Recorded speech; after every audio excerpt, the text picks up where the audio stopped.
l'incidenza dei positivi sui tamponi è del 6,30%. Vede, la percentuale continua a restare bassa. Stiamo parlando di tamponi su popolazione esposta al contagio. In che senso? Prego. Falla anche adesso, così la risolviamo subito. Chiedo scusa, grazie Presidente. Prego. E siccome è in corso una manifestazione su cui magari poi torneremo, comunque ci sono alcuni attivisti del Comitato a difesa della sanità pubblica, i quali chiedono chiarezza sul dato che viene messo a numeratore nel calcolo dell'incidenza dei positivi sui controlli effettuati, e cioè a denominatore la Regione sta calcolando insieme, come da ripetute richieste alle autorità centrali, i test molecolari e i test antigenici.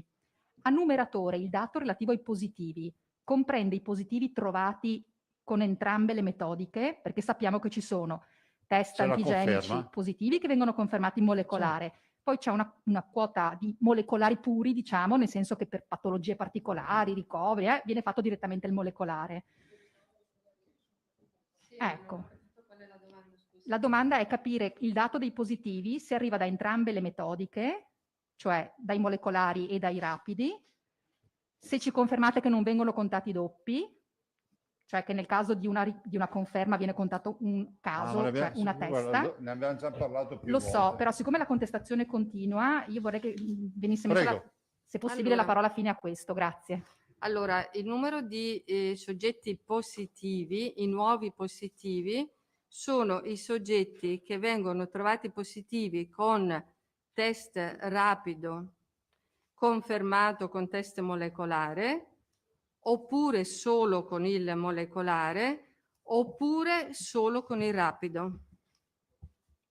Pochissimi casi, perché secondo l'indicazione ad oggi fornita dal Ministero della Salute, tutti i test rapidi devono poi essere confermati col test molecolare. Quindi il soggetto positivo viene contato solo una volta.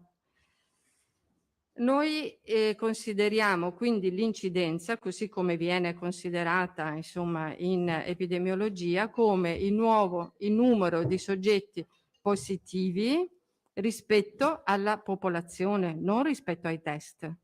Perché il discorso di considerare i positivi rispetto ai test è un altro tipo di valutazione, che è quella di andare a considerare quanti soggetti positivi non riusciamo a individuare con una strategia di sanità pubblica che è quella di diffondere il più possibile i test per trovarli, ma è un altro concetto, perché l'incidenza si calcola con un altro criterio che è quello dei positivi rispetto alla popolazione, dei 100.000 abitanti. È quello l'indicatore che mette in evidenza l'incidenza e quindi il numero di nuovi casi.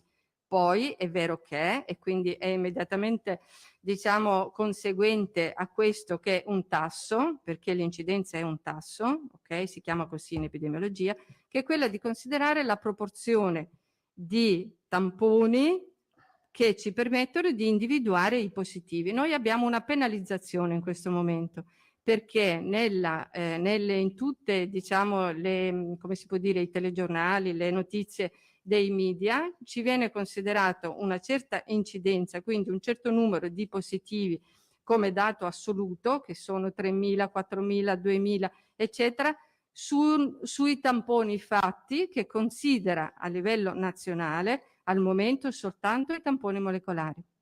Per cui noi abbiamo una proporzione di positivi sui tamponi molecolari che è molto alta, che ci penalizza perché non è vero, perché quantomeno al denominatore noi dovremmo considerare tutti i tamponi fatti, non al numeratore dove andiamo a conferma con i molecolari, ma al denominatore, quindi il numero di tamponi fatti è molto più alto, perché lì ci devi mettere anche i negativi, non solo i positivi, ci devi mettere tutti i tamponi che tu fai e che risultano negativi. Sufficiente? Grazie. Beh, abbiamo avuto anche la fortuna di avere la dottoressa Russo, che è la massima esperta di questo tema. E purtroppo sapete qual è il tema? Io capisco anche i cittadini che si pongono le questioni. Dopo le questioni le puoi porre in maniera cortese, civile, o le puoi porre anche in maniera estrema, poi uno lo fa come vuole. Ma questi sono temi per i quali sono persone che vanno a scuola, le studiano, si laureano e si specializzano su questo. Anche per il sottoscritto, avendo fatto anche statistica all'università, non è facile perché poi sono degli aspetti epidemiologici che vanno oltre la matematica poi a un certo punto, no? Quindi a volte quella che sembra la soluzione più rapida non è proprio la soluzione più rapida nel commento. Il totale di positivi sono 196.790 e ovviamente sono lievitati di 3.320 che sono i positivi delle ultime 24 ore. Nelle ultime 24 ore, prima ho perso il filo, sono 3.320 come vi ho detto, 6,30% su 52.641 tamponi. Totale dei positivi.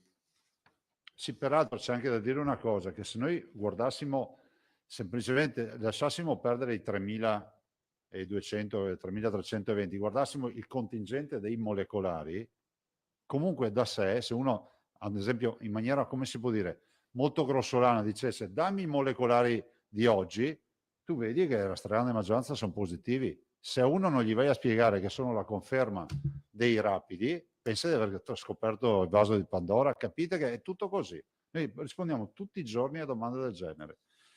Positivi di oggi, 92.690. Cioè vuol dire che in questo momento, anche se qualcuno dice che queste conferenze stampa non servono a niente e siamo tutti messi d'accordo, ecco, in questo momento il Veneto è 92.690 positivi.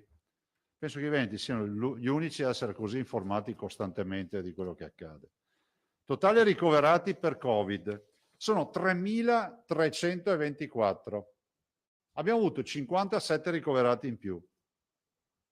Il totale è 3.324. Vi ricordo che la punta più alta, il 31 marzo, avevamo 2.068. E se guardiamo i dati, vi faccio notare le terapie intensive che è da giorni che girano lì intorno e non si spostano. Le terapie intensive continuano ad essere invariate, speriamo che questa sia una tendenza. Peraltro un dato rispetto alle 356 di fine marzo, primi di aprile, questo 3,73 rispetto ai ricoverati che sono più di 1.000 in più, 1.200 in più rispetto a marzo, le terapie intensive potremmo quasi dire che sono in linea con marzo, se ci pensate. Questa è la contabilità delle ultime 24 ore. I morti, c'è un dato alto, però ho anche l'obbligo di dirvi che ieri avevamo solo 25 morti. Non per dire pensate bene perché ieri ne avevamo pochi, perché erano tanti, lo stesso, ma per dirvi che abbiamo avuto caricati i dati di ieri su oggi. Questo ve lo dico per correttezza. Dopo se qualcuno vuole un'analisi la stiamo facendo, perché è logico che ieri non potevamo avere solo 25 decessi. Quindi sono 165, ma vi dico, poi fate quello che volete, però l'onestà intellettuale è di dire che qui abbiamo dati caricati tardivamente, perché è logico che il dato viene fuori da qua. E fra l'altro stiamo anche facendo una verifica, come è accaduto 4-5 giorni fa con Treviso, che si è ritrovato i ricoverati che aveva il sistema andato in tilt. Dimessi 8.799. Guardate, la situazione è assolutamente pesante, perché 3.300 e... Ti ricordi il dato? Del totale ricoverati, 3.000, adesso ve lo dico, scusate, 3.324, ingegnere se la ricorda giusto, 3.324 è un numero importante, cioè voi considerate che sono quasi 7 ospedali grandi di provincia che se ne vanno e sono dedicati, orientati, tutti formatati per il paziente Covid. Io non mi stancherò mai di dirlo, che questa tragedia, se la guardiamo con i numeri dell'ospedalizzazione, uno può dire, vabbè, se queste fossero ospedalizzazioni per altre patologie non contagiose, magari che hanno bisogno di reparti di medicina con cure non intensive, sarebbe crisi, ma la gestisci. Qui stiamo parlando di 3.324 pazienti, che sono pazienti complicatissimi, perché chi arriva all'ospedale, anche qui vorrei ringraziare tutti quelli che lavorano nel territorio. Abbiamo i medici di base, abbiamo i medici delle USCA, il territorio in generale. Considerate che quanti ne abbiamo seguiti a domiciliare? 10.000 seguiti dalle USCA a domiciliare, più tutti i pazienti di medici di base. Cioè, Pensate solo che in questo momento noi abbiamo l'ospedale rischia di essere la punta più acuta di un iceberg, ma sotto c'è l'iceberg, sotto il pelo dell'acqua, che è tutto il territorio che continua con le cure domiciliari. Allora, io ieri ho fatto l'incontro con i sindaci. L'incontro ha avuto sicuramente un esito con persone responsabili e persone che comunque comprendono fino in fondo. Allora non c'è stata fondamentalmente una posizione nel dire che non è vero che c'è il problema, assolutamente no. Poi le posizioni sono variegate, ma logicamente variegate. Se dovessi trovare un minimo comune denominatore, potrei dire che il vero tema che allineerebbe tutti, noi compresi, voi compresi, è quello dei ristori. Cioè giustamente tutti dicono vabbè, le misure sono direttamente proporzionali alla quantità di ristori che potremmo essere sicuri di avere. Detto questo, c'è un'interlocuzione che va avanti, e ve lo devo dire, per cui noi oggi alla volta di domani vedremo, non provvediamo ancora a scelte autonome, per un semplice motivo che è partita un'interlocuzione di tutte le regioni italiane con il governo rispetto a quello che sta accadendo. Insomma, lo si legge anche sui giornali che c'è un dibattito nazionale. Ho avuto modo di avere confronti sia con colleghi presidenti, a iniziare dal presidente della conferenza delle regioni, che con esponenti del governo rispetto a quello che sembra che comunque siano delle volontà. So che si è riunito anche il CTS nazionale ieri pomeriggio sera, oggi sentiremo anche il professor Brusaferro, ma c'è convinzione che ci debbano essere delle misure, diciamo, uniformi anche da prendere a livello nazionale. Quindi penso che sia questione di ore nel vedere un incontro nazionale.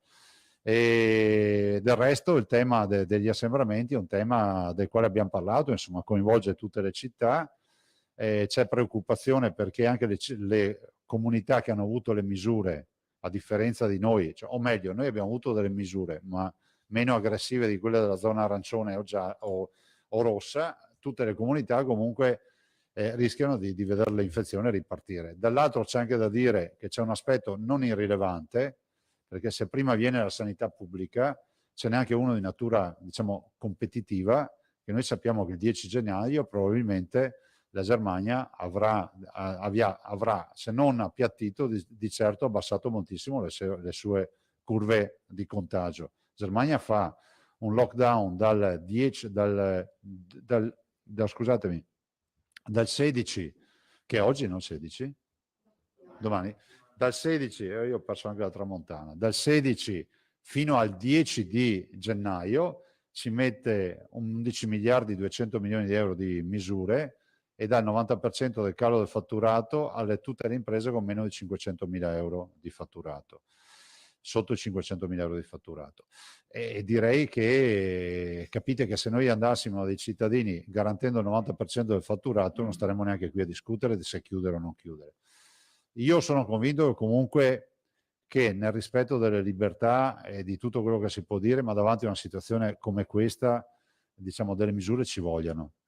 E evitiamo di fare l'ordine sparso, questo è poco ma sicuro. Quello che possiamo fare senza ristori è ben poco dal punto di vista come si può dire, di misure. Questo l'abbiamo discusso anche con i sindaci. Ma non è neanche questo il problema è un fatto di responsabilità. E vediamo nelle prossime ore l'evoluzione che avrà, diciamo, la partita a livello nazionale, visto considerato che sentendo sia il governo che i colleghi, immagino che la volta di domani una decisione ci sarà. E questo ve lo dico perché ho parlato anche stamattina sia con il ministro Speranza che con altri. E immagino anche che da quello che ci è stato anticipato ci sarà anche una riunione con i presidenti, quindi ne discuteremo.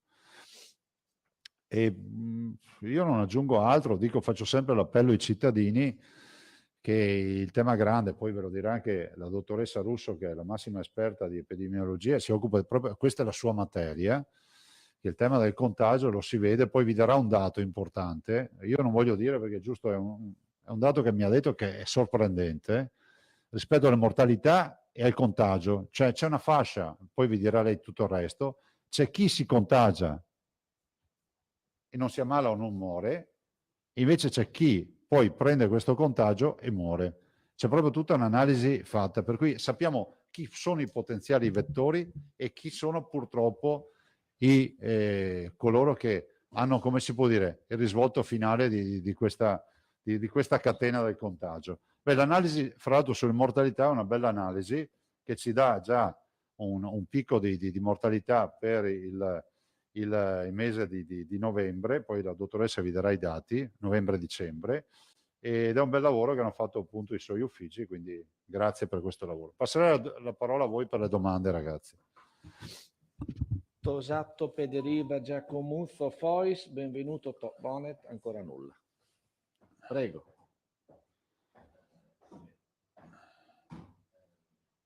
Allora, Presidente, io farò una domanda e poi Prego. due dettagli, chiamiamoli così. Allora, la domanda riguarda questi provvedimenti di restrizioni che sono in discussione. Da più parti l'opposizione le contesta un atteggiamento di inerzia e di attesa, nel senso che affermano il Presidente ha i poteri per varare delle restrizioni, nel timore dell'impopolarità attende che sia il governo a cavagli le castagne dal fuoco. Io prendo atto della sua spiegazione, lei ha detto non dobbiamo procedere in ordine sparso. Se ci sono mi pare di aver capito, se ci sono dei provvedimenti del governo in cantiere, le regioni attendono di conoscere quali sono per allinearsi eventualmente, se ho capito bene. Beh sì, guarda, io continuo a dire come un disco rotto che noi i provvedimenti che non dovevamo neanche assumere li abbiamo assunti non più tardi di 20 giorni fa, chiudendo tutti i negozi la domenica. Se questo non è un atto di responsabilità, e non penso che ci siano state persone felici tra i negozianti, tra i lavoratori. Come abbiamo chiuso unici, anche qui in Italia, le medie e grandi strutture di vendita, non c'era scritto in nessuna legge di chiuderle. Come abbiamo definito il numero di avventori per ogni negozio, uno ogni 20 metri quadrati sopra i 40 metri quadrati, anche qui unica norma che è uscita da questi uffici, dagli uffici della dottoressa Russo e dalla regione, proprio dalla regione del Veneto. E se volete prendervi la briga, visto considerato che è ancora vigente questa norma, di andare a vedere in giro per le regioni italiane chi ha sta norma, vi dico già che vi fermate al Friuli Venezia Giulia. Forse c'è qualcun altro, ma adesso non so se qualcuno ha aggiornato. Per dire insomma che venire qua a dire che noi non ci siamo assunti responsabilità vuol dire aver perso molti episodi diciamo, della soppopera. Dall'altro c'è da dire una cosa che è innegabile, intanto non penso che il governo si polarizzi su una norma per togliere le castagne dal fuoco al Veneto, perché se fosse il problema solo Veneto, credetemi, cioè, il governo si occuperebbe di altre cose. Il tema è un tema nazionale. Cioè, il Corriere della Sera, tanto per citarne uno, piuttosto che Repubblica o altri, hanno riportato le foto degli assembramenti non di Treviso, ma ne hanno portate di tutta Italia. Cioè, questo è il tema nazionale. Per cui, piuttosto che il Gazzettino, insomma, tutte le vostre testate hanno fatto resoconto di quello che è. Per cui il governo, giustamente, secondo me, coerentemente, pone una questione che è una questione nazionale e oggettivamente rispetto alle eventuali restrizioni che penseranno di affrontare, io non ho assolutamente una posizione ostile, visto e considerato che comunque quelle restrizioni le vorremmo già assumere anche noi, e se non si è fatto, diciamo, il volo dell'angelo per assumerle, è per un semplice motivo, perché vi ricordate le ultime che ho assunto? Senza nessun ristoro.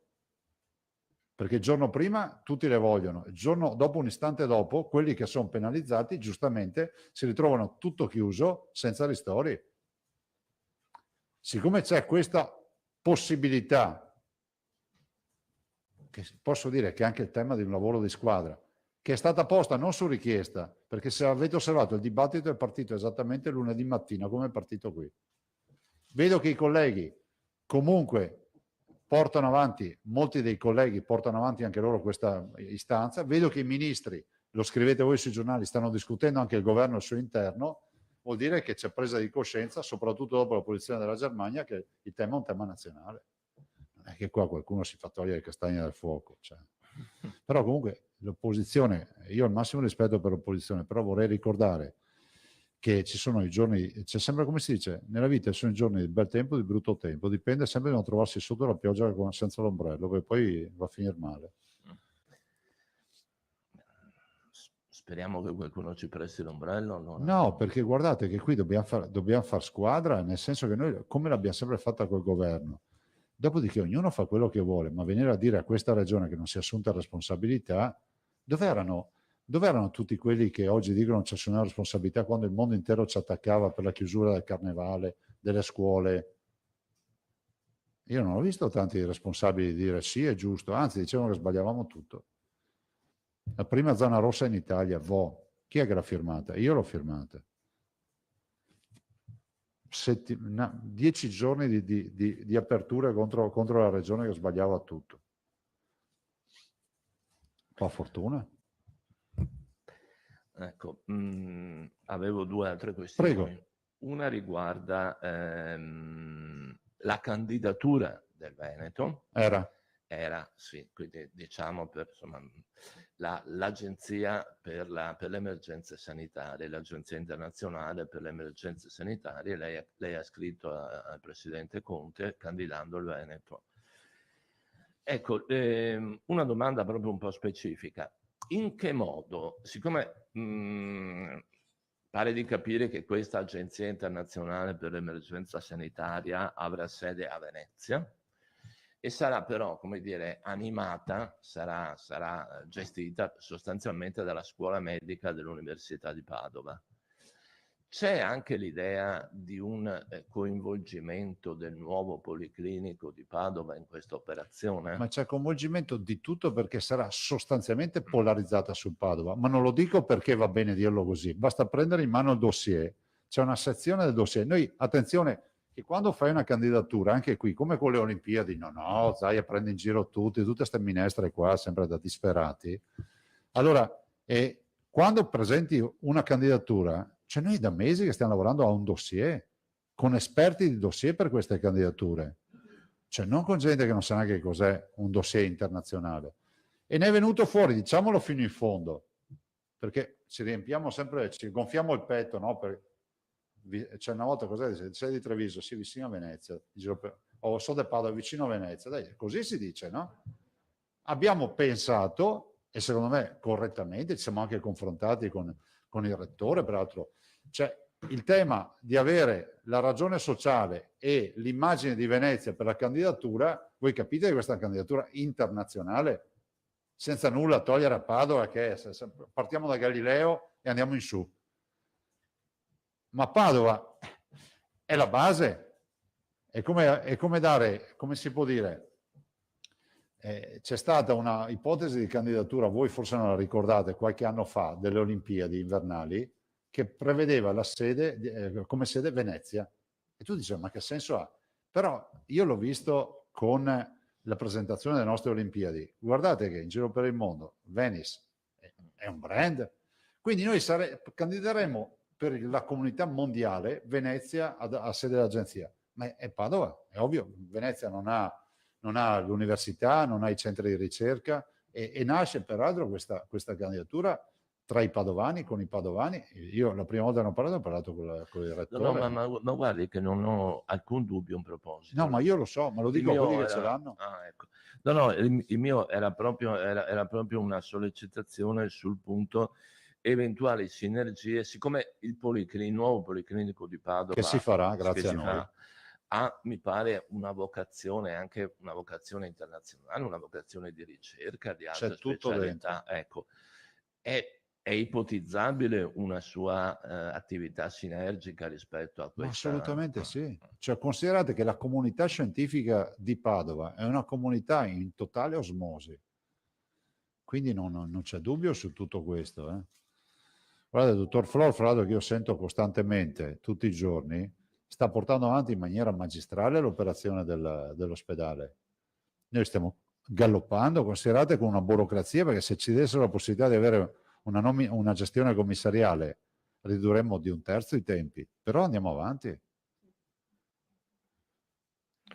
Ecco, ho un'ultima questione che riguarda forse la dottoressa. Ti spiace se la facciamo dopo quando parla la dottoressa? Riguardava i vaccini in verità, volevo sentire se c'era qualche, siccome mi pare era attesa una circolare, o sbaglio, o ricordo male, una circolare esplicativa. Non è No. arrivato nulla. Ah, Grazie. prego. Dopo comunque la dottoressa interviene e fa... Ma se non ci sono novità restiamo in fiduciosa attesa. Ma se ne arrivano nel frattempo. No, l'assessore Lanzarin è serafica e quindi noi siamo tranquilli. Vabbè. Andremo in tempo reale. Pederica. Guardate, noi siamo qui che preghiamo che arrivino i vaccini, ma preghiamo veramente, perché se arrivano i vaccini almeno abbiamo un raggio di sole in questa tragedia. Cioè, ma secondo voi, guardate, vi dico due dati, scusate anche lo sfogo, no? Lombardia 23.877, Veneto 4.827, Piemonte 7.136, Emilia Romagna 6.645. Secondo voi, cioè, gli amministratori si candidano per contare morti? Cioè, vi rendete conto in che periodo storico siamo? E peraltro c'è da dire, io spero che poi la dottoressa Russo ve lo dica, ci ritroviamo con una risposta peggiorativa nelle case di riposo, facendo peraltro misure di prevenzione che a marzo ce le sognavamo.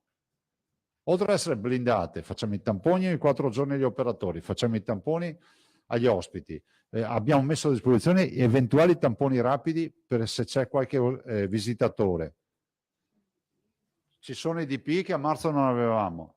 Capite? Vi ricordate quante volte mi avete chiesto ma la Lombardia, ma l'Emilia Romagna? Io cosa vi dicevo sempre? Guardate che è anche una questione di fortuna con questo virus. Adesso ho preso sto bacino e finché non riusciamo a metterlo in sicurezza sarà uno stillicidio tutti i giorni. Purtroppo è così. Ma cosa intende per risposta peggiorativa? Nel senso che abbiamo più mortalità nelle case di riposo di quella che avevamo. Cioè, e voi capite che a marzo noi giustificavamo il dato che era minore dicendo non c'erano i dispositivi perché mancavano all'inizio, non c'era una campagna aggressiva di testing perché quando noi ci siamo accorti le case di riposo già ne avevano. Peraltro avevamo case di riposo, ve lo ricordo, che per la maggioranza, se non più della maggioranza, erano senza virus, pulite alla fine. Adesso invece abbiamo a macchia di leopardo virus che è entrato un po' dappertutto, abbiamo più mortalità, con case di riposo chiuse e blindate, perché a marzo vi ricordo che si andava a trovare il nonno, la nonna, la mamma e il papà, non c'erano protocolli, adesso c'è chiuse, protocolli, test. A marzo non facevamo mica test. Vi ricordo che i primi test che sono entrati, scusate, ma vi ritengo, come si vuole, compagni di viaggio in tutti questi mesi. Vi ricordate quali sono stati i primi test? Il pungidito, che fuma anche attaccato, non funziona, ma tra una roba che funziona così e così, non so, così, in base alla certificazione per carità, e non far niente, secondo voi, uno che ha un minimo di buon cuore cosa fa? Prende la soluzione che quantomeno un po' funziona? Non c'era niente, non esisteva il tampone rapido, esisteva solo molecolare e facciamo 2000 al giorno, perché anche qui sento pontificazioni, facevamo 2170 tamponi al giorno, 21 marzo, andate a vedere. Perché a sentir parlare in giro sembra che facessimo miliardi di tamponi. Abbiamo 30.000 ospiti e 30.000 operatori solo nelle case di riposo. Noi facevamo 2.170 tamponi il 21 marzo. Quindi anche sta narrazione, bene dire, con i numeri com'era. Quindi era impossibile arrivare dappertutto. Nonostante questo, adesso ancora la vicenda, poi se vedete i dati, cioè abbiamo mortalità extraospedaliera che è quella delle case di riposo. Lei si sarebbe atteso una seconda ondata così pestifera? Sì, guarda, noi lo possono dire i collaboratori che sono qui e la dottoressa Russo, noi stiamo facendo riunioni da mesi. Considerate che tutta l'estate, anche qui diciamola, perché ti ringrazio per la domanda, ma abbiate anche, come si può dire, un minimo di comprensione nei nostri confronti. Cioè noi abbiamo passato l'estate ad allestire terapie intensive, piani pandemici, abbiamo rinforzato tutta la rete delle 14 microbiologie. Vedete che comunque nonostante i grandi numeri noi viaggiamo sulla fase di test, siamo i primi in Italia con i test. Abbiamo sperimentato tutte il nuovo testing. Stamattina ho visto anche quello con la saliva, il ciucciotto con la saliva. Sembra un ciuccio, lo ciucci 3 minuti e poi fai l'analisi. Siamo sempre stati buttato il cuore oltre l'ostacolo. Noi sapevamo comunque, e lo dice il professor Palù, che è il massimo esperto di virus, dice le pandemie nella storia sono sempre durate un paio d'anni. Infatti se andate a vedere quello G. E lui ci ha insegnato, ci ha sempre detto già, e sentitelo, in primavera mi diceva sempre guarda, arriveranno i raggi ultravioletti, probabilmente ci sarà un calo, diventa silente ma non è assente. Infatti ci ha accompagnato tutta l'estate. Se volete un giorno vi do i dati di ricoverati giorno per giorno, vi seguite e vedete anche l'evoluzione che ha avuto la curva durante questi mesi. Siamo arrivati praticamente a zero, qualche unità in terapia intensiva e in ospedale, e poi pian piano è ripreso. Vi ricordate, tanto per dire, per darti un riscontro comunicativo, quante volte ho discusso sul fatto che non si poteva andare a votare a ottobre? E dicevo, guardate che tornerà il virus, guardate, cioè, c'era chi proponeva andare a votare a ottobre, fino a ottobre, ci saremmo trovati in piena pandemia. E dico anche per l'esperienza che ci siamo fatti con i colleghi, con la dottoressa, con tutti, che qui non è che va a zero, non finirà, non si può dire fine seconda fase, è una fase questa. La fine della fase deve essere zero, non è mai finita la fase, è iniziata a febbraio e finirà quando andremo a zero, perché se non va a zero vuol dire che il virus c'è sempre.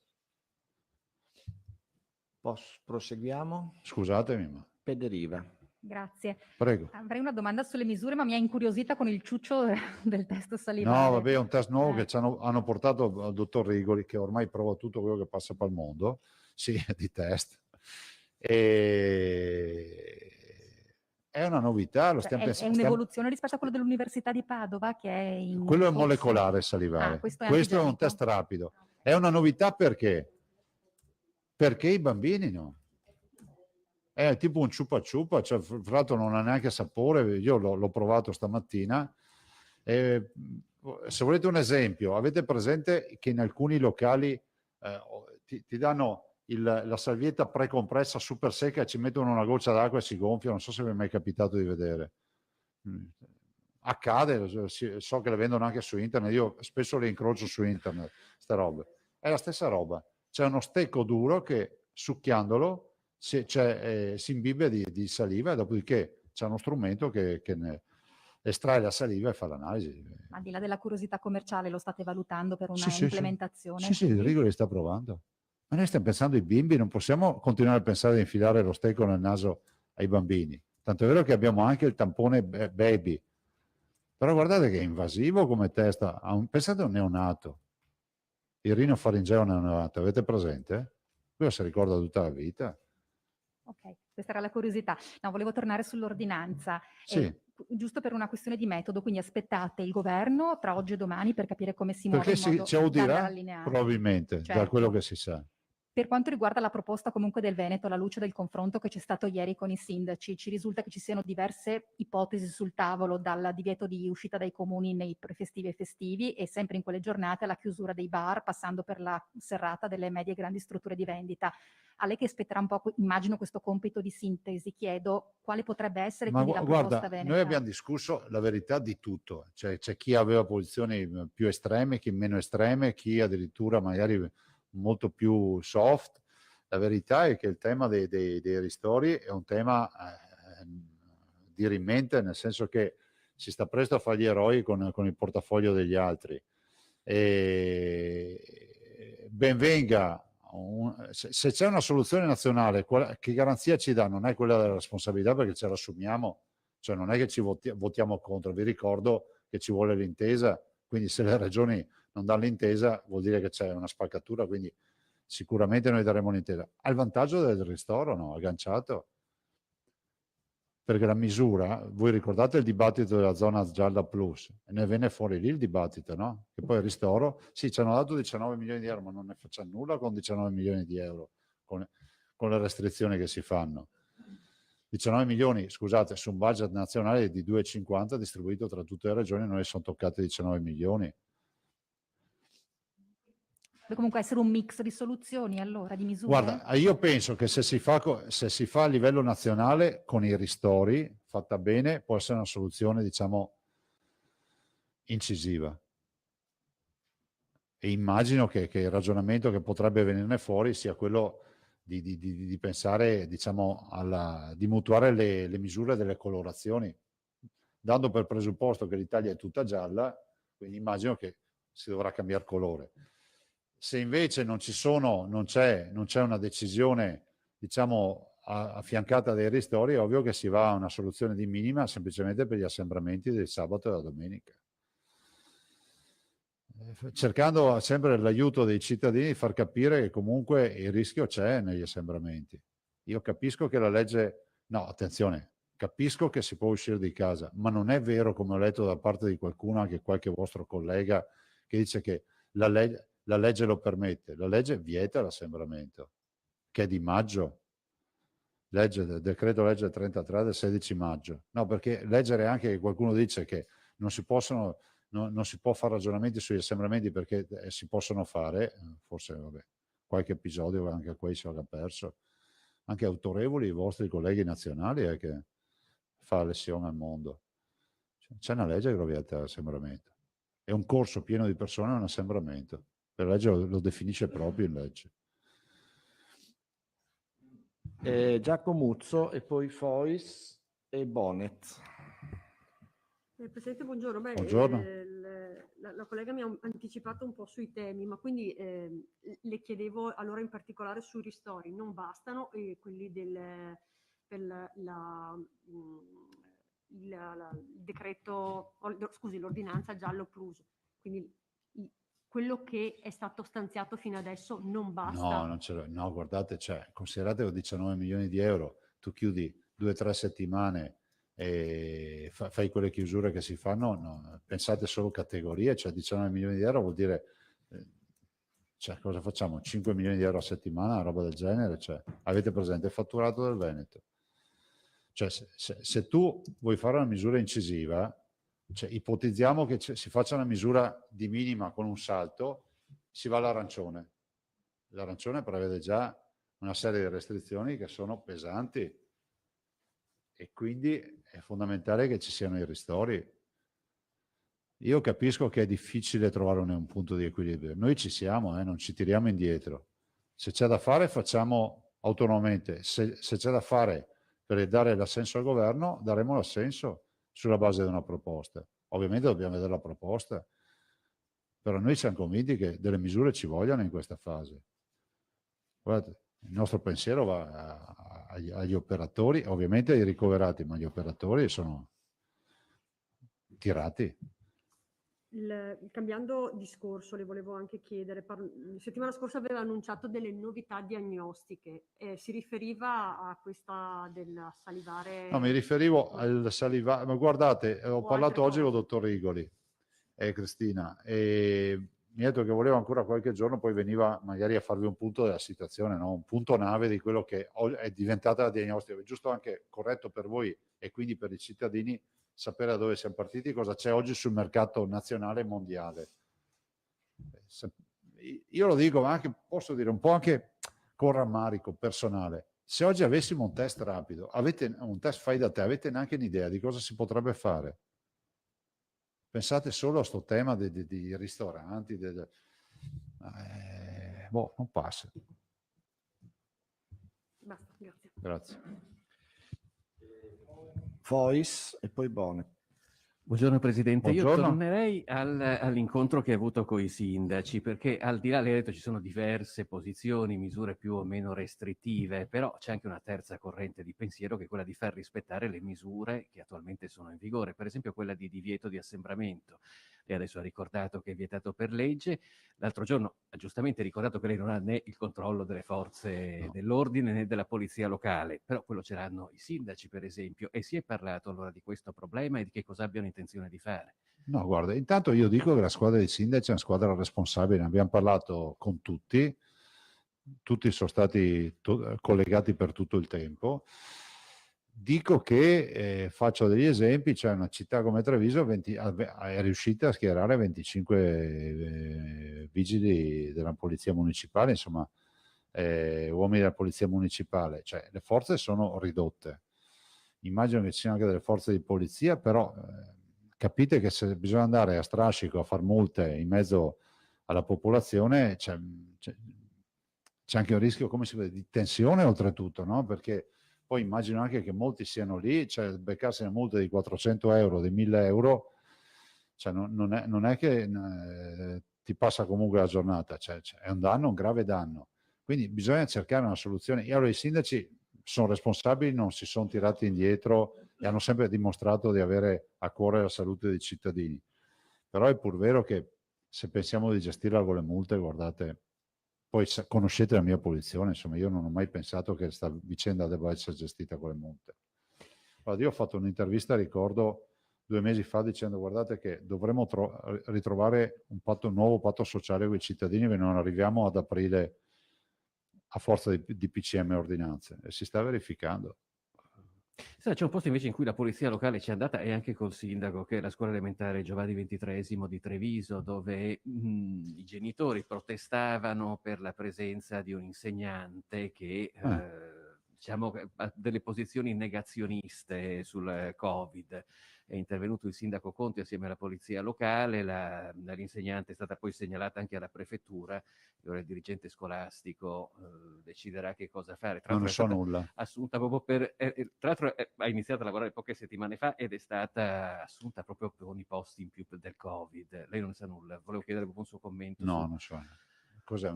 Cioè, il fatto c'è un insegnante negazionista? La Sì, maestra non metteva la mascherina e invitava i bambini, dicono. Se è vero che è così, sottolineo se è vero che è così, sono fatti da condannare e da perseguire, appunto. Sì, le dico, è andato anche il sindaco con la polizia locale l'altro giorno. Dovete scusare, ma noi sti giorni cioè, onestamente siamo molto concentrati su un altro tema. Bonnet. Buongiorno. Buongiorno. Presidente, volevo chiedere una cosa sui ristori, nel senso che giustamente i sindaci, anche lei, continuate a battere su questo tasto, però mi pare che si stia alimentando nelle persone l'aspettativa che ci siano soldi per tutti, e almeno questo anche vedo dai commenti sui social. Cioè, allora, volevo capire questo: il Paese si è già indebitato, mi pare, per una cifra intorno ai 200 miliardi, abbiamo un debito PIL altissimo, praticamente ci siamo quasi già mangiati i soldi del recovery, e si continua, tutti dicono ok, facciamo i ristori alla tedesca, soldi per tutti, 90%, però in queste riunioni che avete fatto anche come conferenza delle regioni col governo, si è capito quali potrebbero essere le forme di approvvigionamento? Allora, Grazie. per questa nuova partita, Marco, no, perché non c'è stata fatta nessuna riunione. Considerate, tanto per dare a voi un minimo di timing, considerate che domani mattina in Parlamento si discutono le mozioni sulle restrizioni, sia di maggioranza che di opposizione. E sia che in maggioranza che in opposizione ci sono posizioni, diciamo, variegate.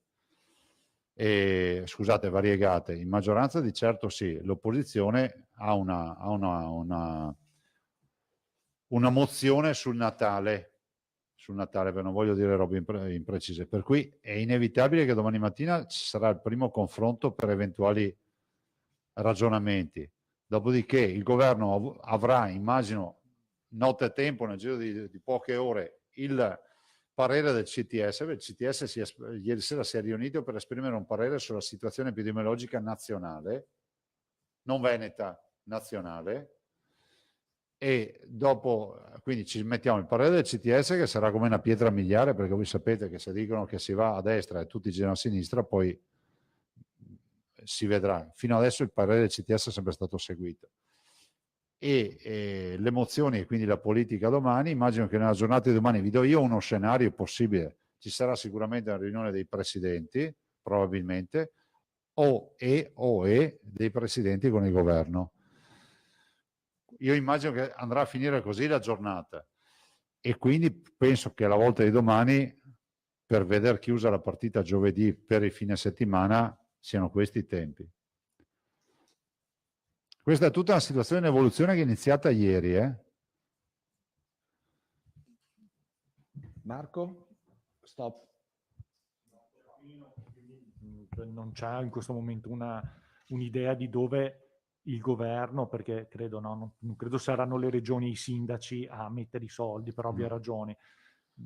No, quindi non si sa dove troveranno questi soldi per i ristori. Nel caso Non te lo so dire, guarda, io il bilancio dello Stato non lo conosco, nel senso non lo so, però posso anticiparti una roba che, cioè, diciamo, la voce del corridoio è che comunque affiancherebbero ristori alle misure. Ma questa è voce, diciamo, di corridoio. Come dici? Prego. Prego, Se scusa. posso, per capire bene fino in fondo questa cosa della, diciamo, del link tra provvedimenti restrittivi e ristori. Par di capire che le regioni considerino la presenza di ristori adeguati come una condizione rispetto alla intensità delle misure. Mi spiego. Sì, sì.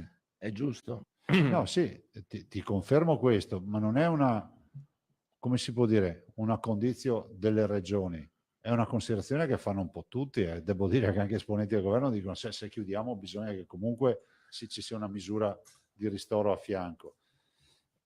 No, ma questo è sacrosanto. Perché, se non è che le regioni lì dicono tu fai ma... misure solo... No, cioè, non volevo banalizzare in questi termini. Viene da dire che certamente lei ha ragione quando dice fare gli eroi col portafoglio, col lavoro, col reddito, con i sacrifici degli altri è facile. D'altra parte, se c'è veramente una situazione emergenziale, se c'è una situazione molto pesante, in Veneto adesso abbiamo una situazione molto pesante, verrebbe da dire ristori o non ristori le misure necessarie. Questo lo vedremo nelle prossime ore, perché io ve l'ho detto prima però Filippo, cioè comunque delle misure usciranno, cioè in una maniera o nell'altra. Ovvio è che se si riuscisse a mettere a fianco le misure, i ristori, cioè non sono le 24 ore di giornate non con gli affollamenti nelle città che ci rovinano il piano di sanità pubblica. La dottoressa Russo mi dice guarda che il problema sono le piazze piene il sabato, la domenica, i grandi affollamenti. Se non avete altro io cedo la parola alla dottoressa Russo e la ringrazio. Grazie. Buongiorno, grazie e buon lavoro.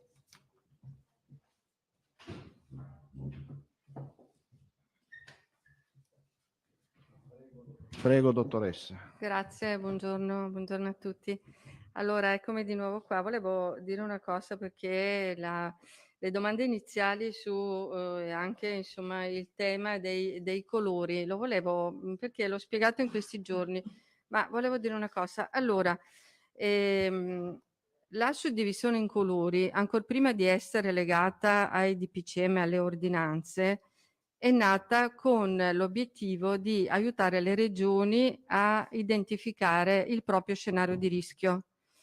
Quindi, perché vi dico questo? Perché in quel gruppo di lavoro noi come Veneto siamo una delle regioni che ha coordinato il contributo delle regioni, perché quel documento è stato scritto a più mani, è stato scritto dal Ministero, dai tecnici del Ministero e dai tecnici dell'Istituto Superiore di Sanità e dai tecnici delle regioni, fra cui noi. Allora, gli scenari individuavano delle condizioni per cui si identificava uno scenario e poi delle misure che erano rivolte alla comunità, che erano rivolte alla scuola e che identificavano, diciamo, conseguentemente delle azioni e quindi delle decisioni che dovevano essere delle regioni, del livello nazionale oppure di entrambi. Ok? Così è il documento, è stato pensato il documento che costituisce il capitolo 5 di questo, di questo documento che poi è arrivato a fine ottobre alle regioni come circolare del Ministero e che è passato anche in conferenza Stato-Regioni. Quindi serviva a far sì che sia il governo centrale sia le regioni, attraverso la valutazione di alcuni parametri, capissero dove si trovavano e anche perché era impossibile e non era corretto applicare a tutte le regioni, indipendentemente dalla loro situazione, gli stessi provvedimenti, quindi il cosiddetto lockdown generalizzato. Quindi l'avere la capacità di identificare dove ci si trovava dava un orientamento alle regioni perché capissero quali potevano essere le misure più corrette. Poi, poiché questa, diciamo, suddivisione dei colori era importante perché entravano anche quello che si è detto poco fa, che ha detto il Presidente, delle misure anche di tipo e dei risvolti anche di tipo economico, è stato vincolato giustamente a qualcosa che non fosse soggettivo, cioè che uno decideva a sensazione dove poteva stare, ma che fosse invece oggettivo e quindi legato ai famosi indicatori che ho cercato insomma di spiegare, che voi avete compreso. Per cui se la Regione Veneto fino a oggi è in zona gialla è perché in maniera oggettiva e non inventata all'interno di un pentolone ci sono dei dati che noi abbiamo inviato secondo quanto è previsto dalla norma e che l'Istituto e il Ministero ha valutato, ha sottoposto al CTS e alla cabina di regia e ha identificato che il nostro scenario di rischio era quello. Ed è stato quello. Adesso è stato fatto, facevo vedere all'assessore uno specchietto che dice negli ultimi 3 DPCM come sono stati variati i colori delle regioni. I colori delle regioni significa gli scenari di rischio delle regioni. Perciò lo scenario di rischio attuale della Regione Veneto, così come è stato la settimana scorsa e nelle settimane precedenti, è uno scenario di rischio moderato con pericolo di passaggio in una zona ad alto rischio. Questa è la nostra identificazione. Cosa vuol dire? Vuol dire che l'attenzione deve essere ed è stata massima a identificare quei parametri che ci possono portare in uno scenario di rischio peggiore rispetto a quello che abbiamo. Allora, adesso stiamo osservando negli ultimi giorni, 6-7 giorni, con dei picchi su e giù, un aumento dell'incidenza, ma ho spiegato più volte che non è l'unico indicatore l'aumento dei soggetti positivi, perché ce ne sono altri che sono all'ospedale, che sono i sintomatici, insomma l'abbiamo detto. Quindi vorrei dire che i nostri dati sono dati che consulta anche l'Istituto Superiore di Sanità e il Ministero, che è al di sopra delle parti nell'ambito delle regioni, che le valuta puntualmente e che sono naturalmente disponibili per le autorità perché possono essere controllati e rispondono ai 21 indicatori famosi del nostro sistema. Quindi la nostra colorazione al momento è gialla. All'interno di questo scenario giallo ci sono una serie declinate, una serie di misure. Noi le abbiamo valutate sia con gli assessori che con il Presidente. Tutto quello che era scritto noi l'abbiamo portato avanti. Poi che i governatori decidono di fare altre restrizioni e diciamo loro discrezione, non posso entrare in questo, però quello che è tecnico è stato tutto rispettato e tutto viene registrato e inviato, anche tutti i nostri invii dei dati. Il Presidente ha detto la settimana scorsa che avremmo cercato di valutare un po' se c'erano degli indicatori importanti, diciamo, che ci portavano anche a supportare poi le decisioni che vengono prese.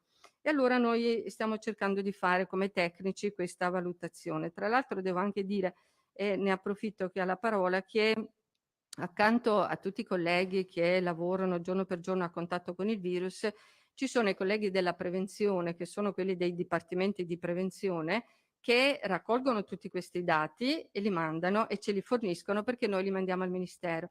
E vi assicuro che fare la valutazione dello stato clinico di 3.000 soggetti al giorno, 2.500 soggetti al giorno, cercare di contattarli tutti e capire se sono sintomatici o asintomatici è un grosso lavoro.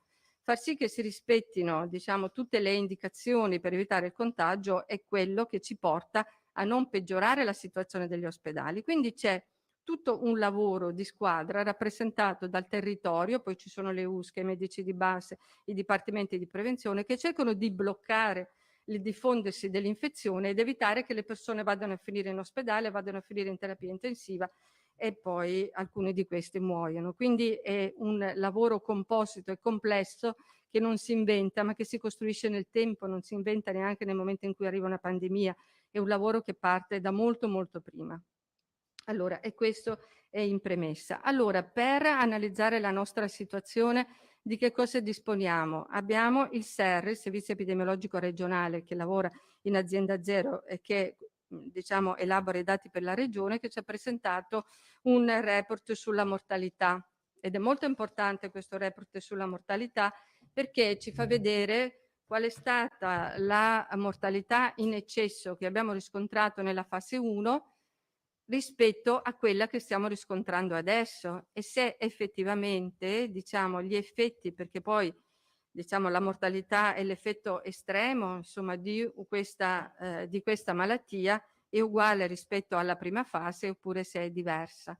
Allora noi abbiamo visto appunto che nella fase 1 abbiamo avuto, cioè nel periodo in cui è comparsa ha cominciato ad essere diagnosticata nella nostra regione, cioè dal 21 febbraio fino a fine aprile, è stato il periodo in cui si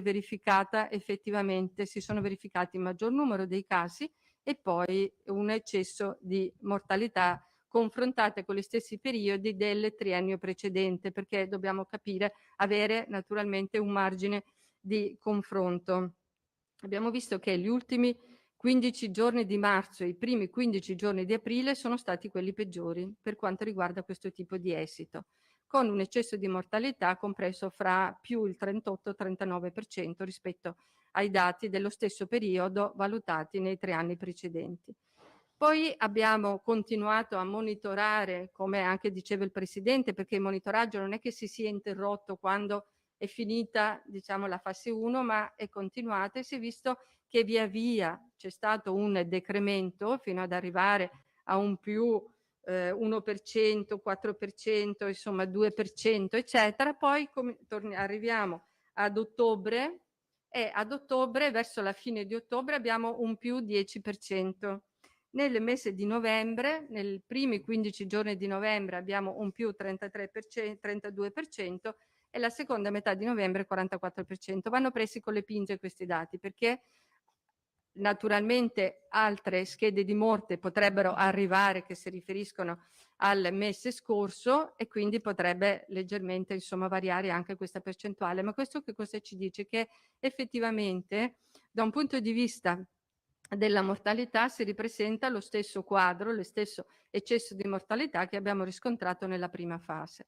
Abbiamo avuto una capacità diagnostica superiore perché attraverso diciamo una messa a sistema e un potenziamento di quelle che sono state le microbiologie siamo in grado di fare molti più tamponi di quelli che facevamo prima, abbiamo introdotto i test rapidi, quindi abbiamo una capacità di testing che è molto molto più alta e abbiamo riscontrato numericamente molti più positivi. La mortalità purtroppo comunque è sovrapponibile a quella che abbiamo riscontrato nella fase 1. È chiaro che i dati si devono stabilizzare, adesso vedremo anche nei primi 15 giorni di dicembre e via via che arrivano questi dati ci daranno un'idea. Però abbiamo... Sì.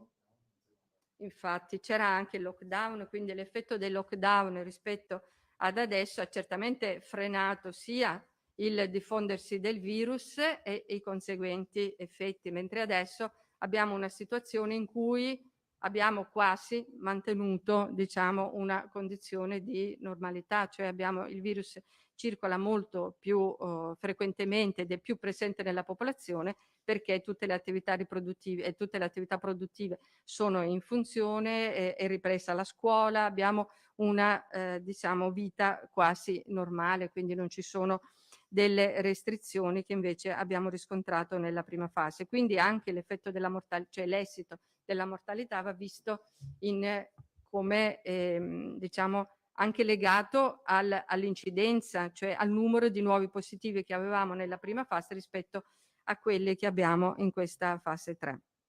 Ma comunque tornando alla mortalità, vediamo questo eccesso di mortalità anche in questa fase. Per quanto riguarda le fasce d'età, ripercorre esattamente quello che abbiamo visto, cioè le condizioni di rischio legate alla mortalità sono l'appartenenza al sesso maschile e poi l'età superiore ai 70 anni, concentrandosi soprattutto sopra i 75 anni e sopra gli 80 anni, cioè le fasi estreme della vita sono quelle più interessate e il sesso maschile è più colpito ed sono i soggetti che muoiono con una frequenza maggiore rispetto al sesso femminile, ma questo un po' è per tutte le malattie.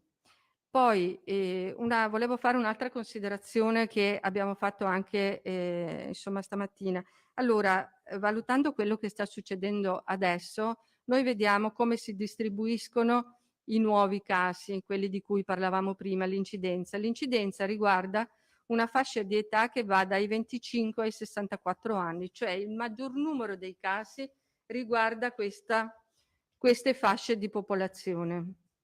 Questi sono quelli che si infettano maggiormente, mentre se andiamo a vedere l'età media dei ricoveri, l'età media è di 75 anni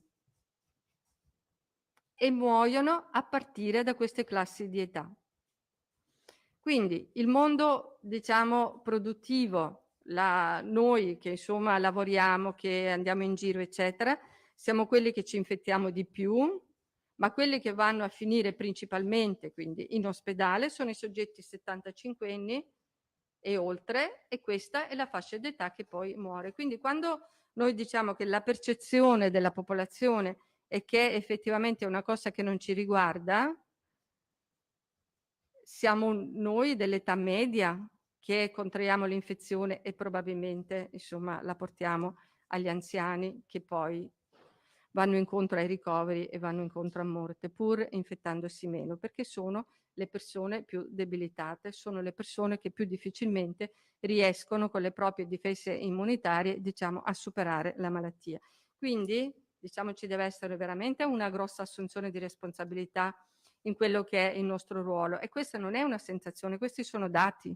Cioè i dati ci dicono che l'andamento è questo. Si infettano maggiormente i soggetti, tra virgolette, giovani, che vanno nella fascia di età, che sono nella fascia di età produttiva, vanno a finire in ospedale principalmente i soggetti che hanno dai 70 anni ai 75 anni in su. E questi sono i soggetti che poi vanno incontro a morte perché le complicanze sono maggiori e quindi è più difficile.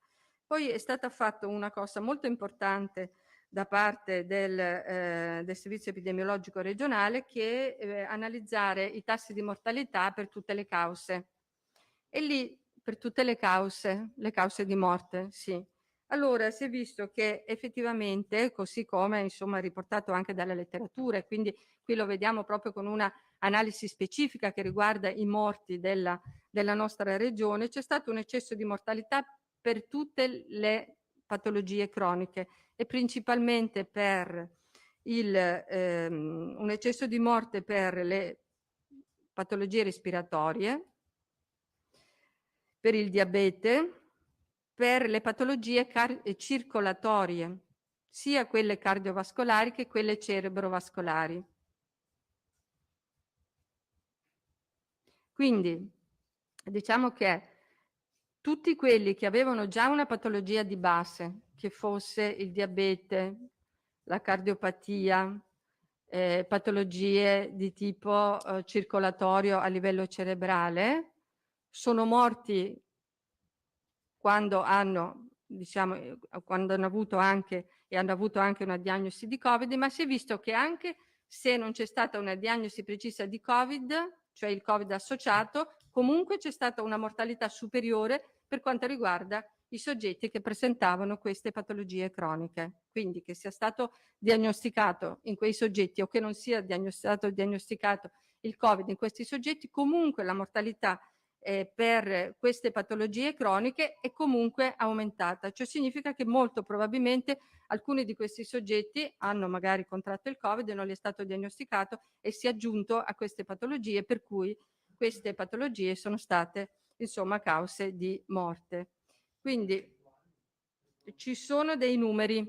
Poi vi mando qua vi mandiamo mai un report molto, insomma, abbastanza tecnico, però io ho parlato poco fa con i colleghi del SER che si occupano dell'analisi di tutte le schede di morte. Se ci servono delle cose più, diciamo, specifiche che possono essere utili per la comunicazione in termini di percentuali, le possiamo chiedere e loro ce li elaborano. Perché vivendo al mio fianco Mario Dottoressa Russo vi dà anche i titoli, insomma, quindi siamo tranquilli che è tutto molto chiaro. Sì, vabbè, insomma, io cerco e spero insomma, di avere... No, mi sembra che questo sia più che esaustivo. Poi sì, se i colleghi poi insomma le cose richieste, nello specifico, sì, però sì. ancora una volta, insomma, questo ci evidenzia come le malattie respiratorie, e il Covid è una patologia respiratoria associata ad una condizione di rischio di una patologia cronica, diventa veramente un fattore molto importante che porta poi all'aumento della mortalità. E poiché mi occupo di prevenzione,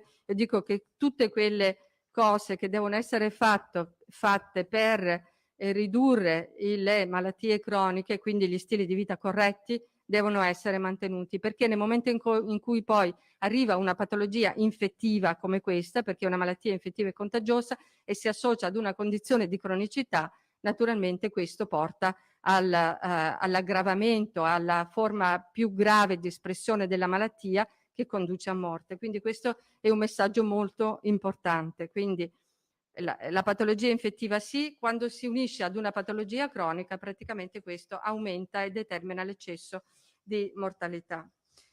Questo era quello che volevo dirvi. Grazie dottoressa, quindi mi pare di capire, sintetizzando, dai 25 ai 64 ci si contagia, poi però purtroppo Dai 75 dai 75 si muore. questa fascia l'attacca a chi poi purtroppo. Sì. Domanda Sì, Emiliano avevo anch'io una domanda. Prigioni, Pederiva, Tosato, Giacomuzzo e chi sarà?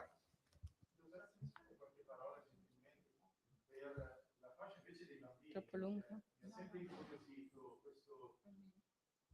Questo mondo, questo spaccato, si parlava che inizialmente non si positivizzassero, fossero solo veicoli, no? Erano immuni, poi pian pianino abbiamo visto che non è effettivamente così, avete sicuramente fatto degli studi. Sì, diciamo che abbiamo dei dati anche per quanto riguarda la positività nei bambini, magari insomma vi prepariamo delle slide ad hoc. Effettivamente abbiamo visto insomma che ci sono stati anche dei casi nelle scuole, li stiamo monitorando. Rispetto a tutta la popolazione degli studenti sono naturalmente delle percentuali molto basse.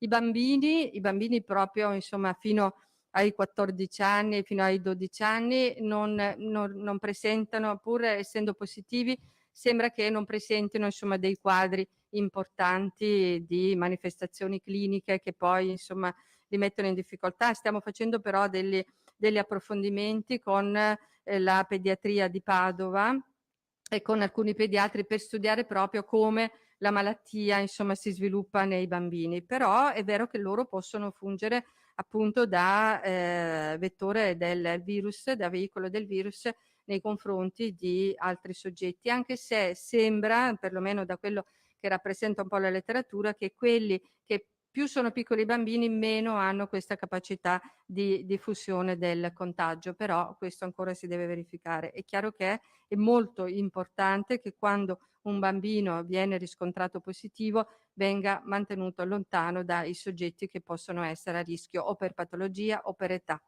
perché altrimenti insomma li mettiamo assolutamente a rischio. Perciò la nostra attenzione nei confronti insomma della scuola si mantiene alta. È chiaro che un elevato numero di scuole da controllare ha portato alle difformità che abbiamo visto anche in questi giorni e quindi stiamo studiando delle modalità per rendere sostenibile il controllo più marcato, più appropriato per quanto riguarda le scuole, perché sicuramente non dobbiamo dimenticare che anche la fascia pediatrica o dei giovani adulti può essere insomma importante per la diffusione del virus, questo sicuramente sì, non tanto per il peso nelle strutture sanitarie, ma per la diffusione del virus sicuramente sì. Scusa Emiliano, però non ti sente nessuno così, io e l'assessore, secondo me dobbiamo trasferirci in consiglio. Tanto i colleghi faranno un continuum fra qui e il consiglio. Va bene, va bene. La dottoressa Russo non ha bisogno. Aiuto, non è vero. No. È vero. Grazie. Eravamo rimasti con Emiliano.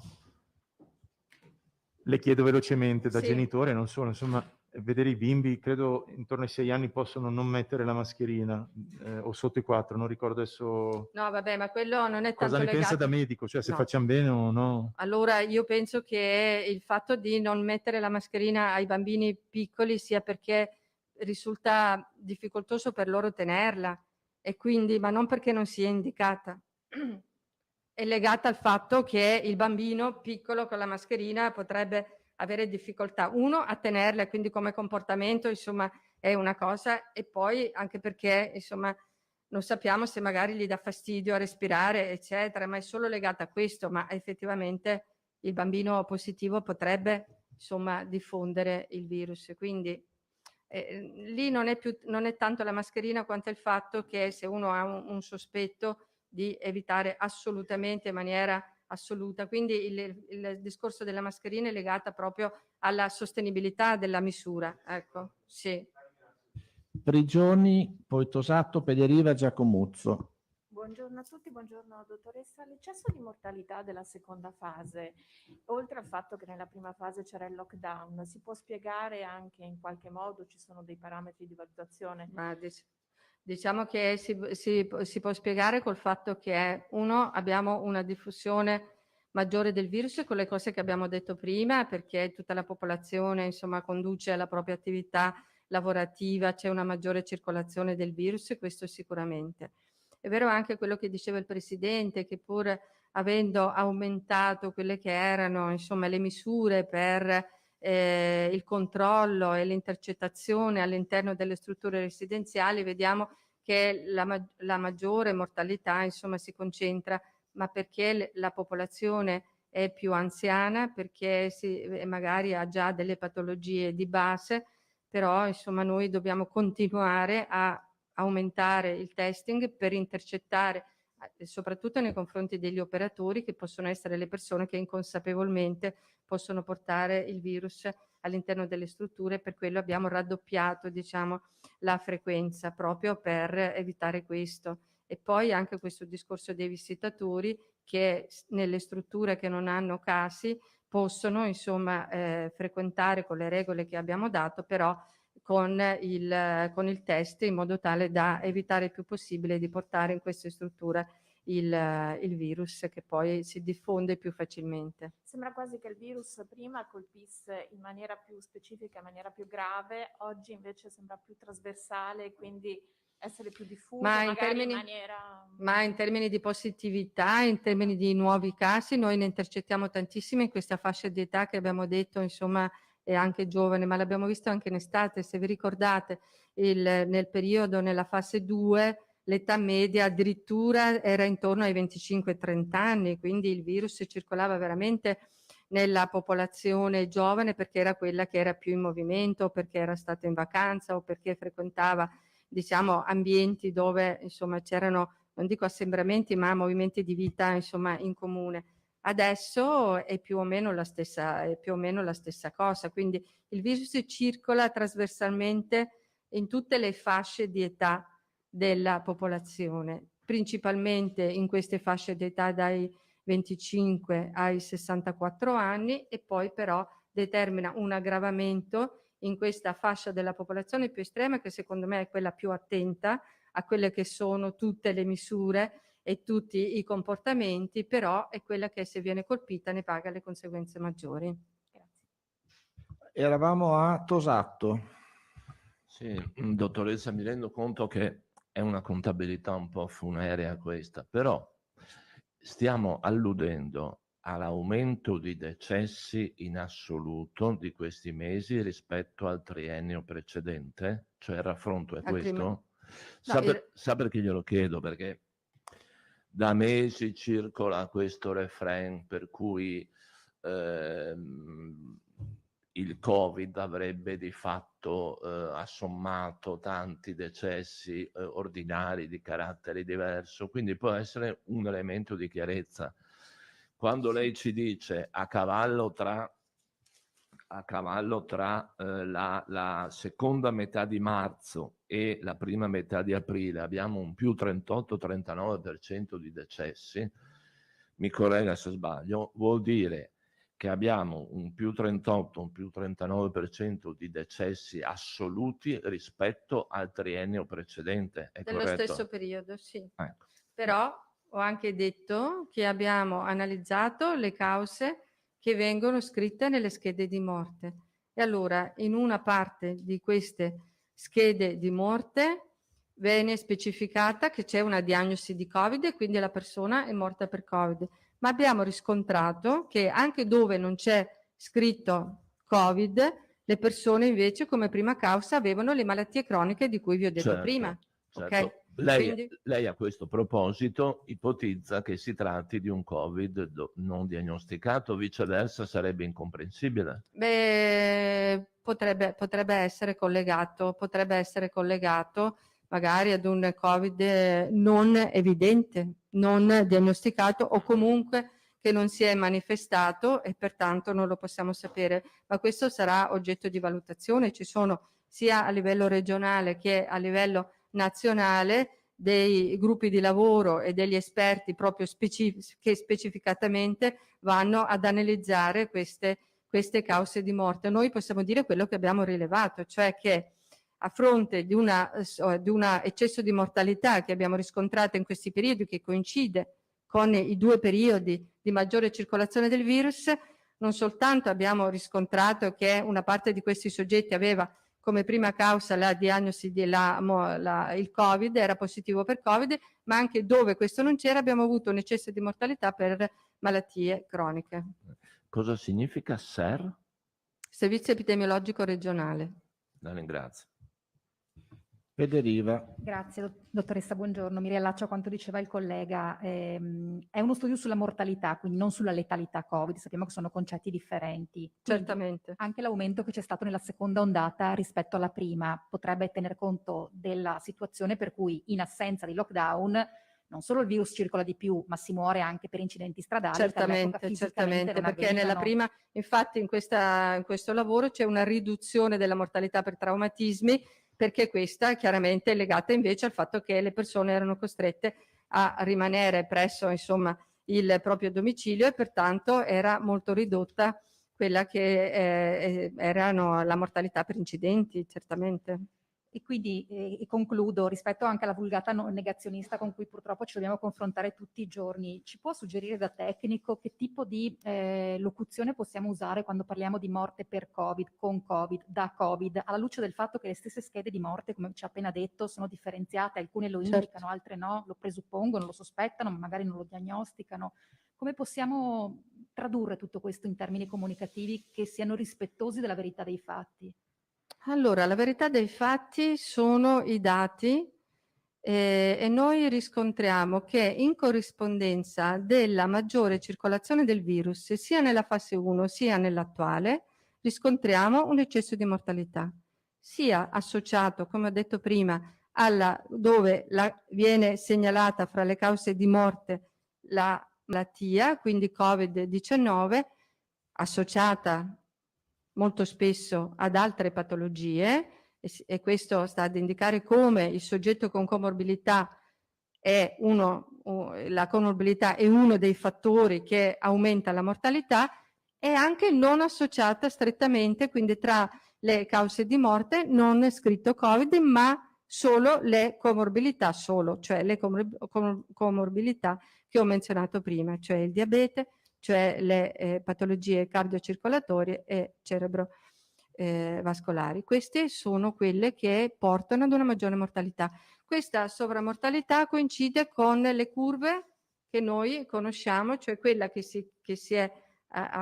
ha presentato l'andamento della fase 1 e poi l'andamento adesso, ancora in studio, naturalmente per le cause, abbiamo soltanto quella della fase 1, con la circolazione del Covid anche in questo periodo. Questo per dire che le patologie croniche purtroppo sono anche la base dell'aggravamento e della mortalità anche quando si congiungono con delle cause di malattie infettive, con delle malattie infettive. Non so se avete visto com'era Boris in Inghilterra, che dopo aver superato la malattia ha cominciato a correre, è venuto fuori sui giornali. Cosa vuol dire? Vuol dire che quelle che sono le condizioni di rischio che portano alle malattie croniche, le nostre abitudini di vita, purtroppo poi possono aggravare anche la patologia invece che ha una natura infettiva. Ecco, quelle due cose sono collegate, le malattie infettive acute e contagiose con le patologie croniche, che sono legate invece agli stili di vita. Quindi queste cose sono allineate fra di loro, spero che che passi questo messaggio. Quindi cos'è importante? Evitare la sedentarietà, evitare il fumo, la cattiva alimentazione e l'alcol, che sono i 4 fattori che determinano l'aumento delle malattie croniche. Giacomuzzo. Buongiorno dottoressa, volevo chiederle una cosa, che il dato di novembre era 32%? Allora, barra 44%? no, allora diciamo che i primi vengono divisi in 15 giorni, quindi i primi 15 giorni dall'1 al 15 novembre più 32%, e invece dal 16 al 30 novembre più 44%, però ho detto che questi sono dati da prendere con le pinze, perché sapete che i dati di mortalità naturalmente nell'analisi hanno i loro tempi e quindi possono insomma essere modificabili, ma quello che è importante, il parallelismo che vi volevo far vedere, è che effettivamente insomma coincide con quello che è l'aumento della circolazione del virus, purtroppo. E coincide sostanzialmente con la media della prima ondata. Sì.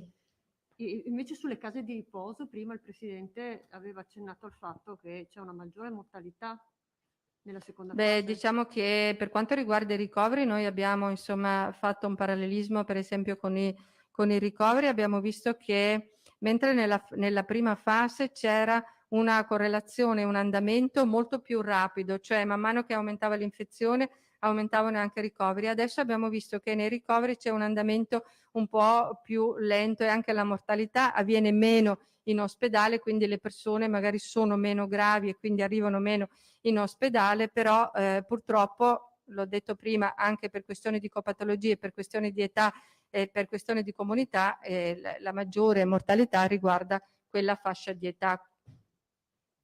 Ci sono paragoni con altre regioni? Al momento no, però quello che vi posso dire è che questo elemento e questi diciamo come si può dire, caratteristiche legate all'età, legate al sesso e legate alla comorbilità sono comuni non solo nelle altre regioni ma praticamente in tutta Europa, e questi sono elementi insomma che caratterizzano la mortalità dappertutto. Noi stiamo facendo un lavoro che adesso insomma speriamo di completare appena avremo superato questa fase emergenziale, proprio un focus sulle RSA, valutando un po' tutta la situazione epidemiologica e tutte le misure che sono state intraprese nei confronti di questa popolazione target. Questo anche per capire come insomma le nostre misure, i nostri provvedimenti hanno inciso sull'andamento sia delle positività che naturalmente dei decessi, perché è molto importante insomma fare anche questo tipo di valutazione. Bonet e poi direi... Volevo chiedere se c'erano studi comparativi con Ah. altri paesi o altre regioni. Non abbiamo ancora avuto il tempo, ma insomma lo faremo. Io chiuderei qui. Grazie alla dottoressa Russo, grazie ai colleghi. Grazie. Grazie.